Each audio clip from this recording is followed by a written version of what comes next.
All right, you guys. So things change. Let's take a break. Coming up, should Tom Brady's teammates have any issues with him right now? We're going to ask Booger McFarland. That's what I want to know. Also asking whether rookies ought to be wearing cheese heads after beating the Packers. Tony, I once bought a cheese head. What do y'all think about that? You don't? I know you said that yesterday. I know you do. You say it's Sarver. I'm not convinced yet. I'm not. Friend from NFL Primetime, Monday Night Countdown. The man with the bottomless drawer of golf shirts. Today he's got Pinehurst on. Mr. Booger McFarland. Booger, let's start with this. Tampa Bay. They're 3-3 now after they lost at the Steelers. Tom Brady screamed at his offensive line. I mean, he does that a lot. But he's the one who missed the Saturday walkthrough, I believe, because he went to Robert Kraft's wedding the night before. How would you be looking at Brady right now if you were a teammate? Tony, really no different than I looked at him the day before.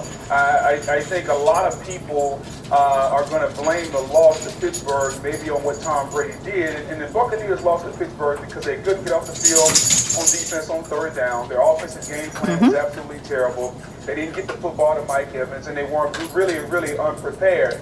Now, if I were giving Tom Brady some advice, here's what I'd say.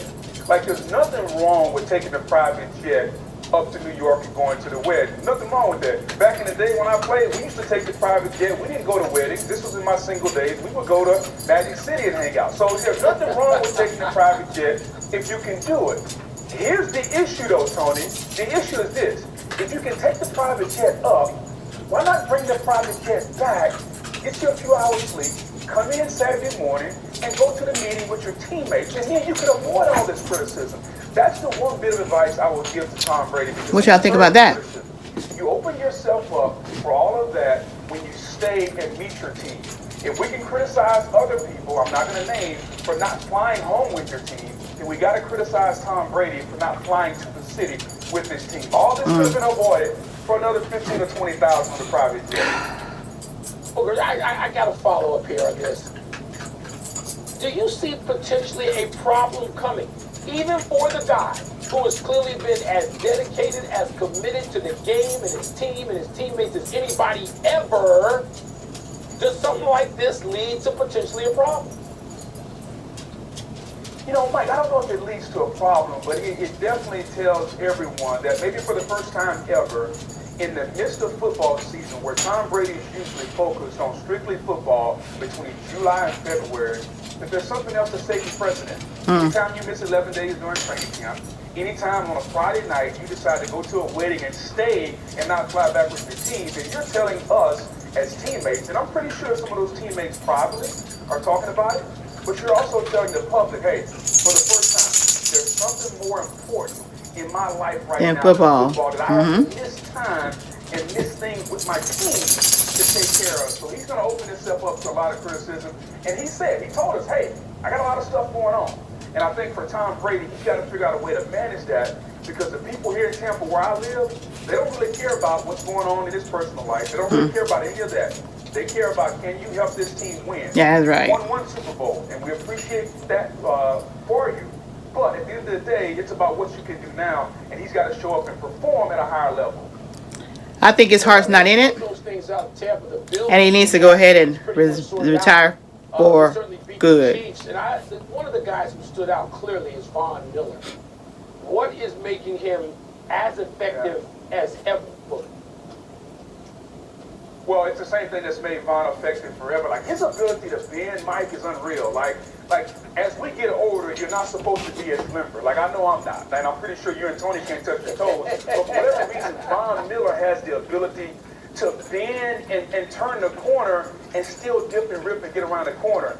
And this offseason, Buffalo, Brandon Beane, the GM, who is a tremendous GM, look at Sean McDermott, the head coach, they identified the one thing they needed to beat the Kansas City Chiefs.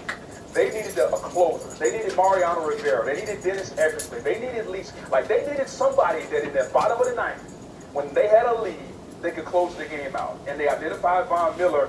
And wouldn't you know, in the first time they played the Chiefs, here we are in the fourth quarter, late, here comes Von Miller getting a sack. So his ability to do what he's always done, which is bend and turn the corner and be flexible and be the closer for the Bills, round one, he did that. Now, if and when they meet again, can he do that? Because to me, that'll be the key if they beat the Chiefs again. Tony can touch his toes. I got no shot. I got no shot. But I think Tony's flexible. Look at this.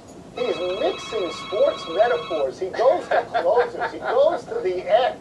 It's just tremendous. So we get you out of here on this. I love this question. Sauce Gardner. I know you're familiar with the Sauce. Are y'all familiar with that? Is a rookie cornerback. After the Jets pounded Green Bay in Lambeau, the Sauce Man put on a cheesehead and paraded around the stadium as a veteran player. Let's say you're on this team, you're a veteran player. Would you have approved of this? I don't know if I would have approved of it, Tony, but here's the thing I'll say. I'll tell you the saying that my mother always told me. Hey, son, don't let your mouth write a check that you're behind can't cash. That's right. Y'all heard that too. I'm saying, okay, if you're going to put the cheese head on and you're going to parade around the field, then guess what? Everybody that we play from here on out is going to know what type of personality you have. And we all know cornerbacks talk a lot. So if you're going to write that check, you better be able to cash. Now, if you can cash it, hey, more power to you. But Sauce is a really, really good player. And something tells me he'll be able to back it up a lot more times than he won't. What y'all think about that? A lot of people are looking at him that didn't even know who he was a week ago. Thanks as always, Booger. True. You appreciate it. Yeah. Anytime, man. Y'all take it easy. Let's take one last break. Still to come, the Lakers lose their opener to the Warriors. Are they doing the right thing with Russell Westbrook? And did the Celtics put concerns about their offseason to rest? Y'all into basketball? Let me know what y'all think about that. That was the end of this segment. I knew you would follow up on TomBrady. What's up, you guys? It's your girl, Shala and Frank. Come on over and check out our channel, PromoSTK Reality TV, husband and wife, where we eat good in the neighborhood. We're a mukbang eating show, cooking and recipes, especially soul food, pranks on Frank. Oh, y'all go check it out. Challenges, vlogs, comedy skits, short videos, and TikTok. So come on and become our oh yeah baby today. Subscribe to our channel. Follow us on Instagram, PromoSTK, or you can also go to any of our social sites and find us under PromoSTK. Oh yeah baby. We can't wait to see you. We can't wait to meet you. So come on over